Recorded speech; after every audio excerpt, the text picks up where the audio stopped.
ఓయ్ అమ్మాయి, ఒక్కటి గుర్తుపెట్టుకో. స్టార్టింగ్లో ఒక అబ్బాయిని నువ్వు చీ అన్నా, తూ అన్నా, బయటికి పోరా అన్నా, నువ్వు అంటే అసహ్యం వేస్తుంది అన్నా, అసలు కంపన వచ్చేసి నా పక్కన ఉండొద్దు అని చెప్పిన, అసలు నీ వల్ల నా లైఫ్ అంతా స్పాయిల్ అయిపోతుంది, నా మెంటల్గా చాలా డిస్టర్బ్ అయిపోతున్నాను, నా వల్ల కావట్లేదని నువ్వు ఎంత చెప్పినా సరే ఆ అబ్బాయి నేను వదలడు, అస్సలు వదలడు. ఇందులో అందరిది ఫేక్ లవ్ అని నేను చెప్పను. చాలా మందిలో కొంతమందిది ఫేక్ లవ్ ఉంటుంది. ఆ ఫేక్ లవ్ ఎలా ఉంటుంది అంటే, నిన్ను పొందడం కోసం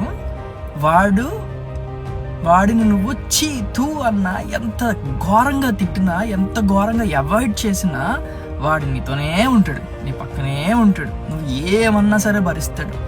కానీ వాడికి కావాల్సింది నువ్వు ఎస్ చెప్పడం, వాడితో మాట్లాడడం, వాడితో బయటికి రావడం, వాడితో కబుర్లు చెప్పడం, ఇలా వాడికి కావాల్సినవన్నీ ఒక మెమరీస్ నీ దగ్గర నుంచి తెచ్చుకోవడం.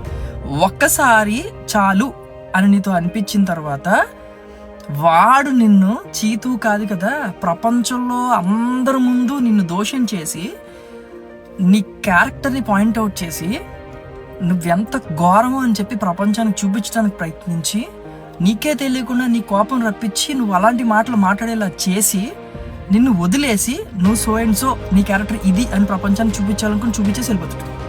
Just be very careful.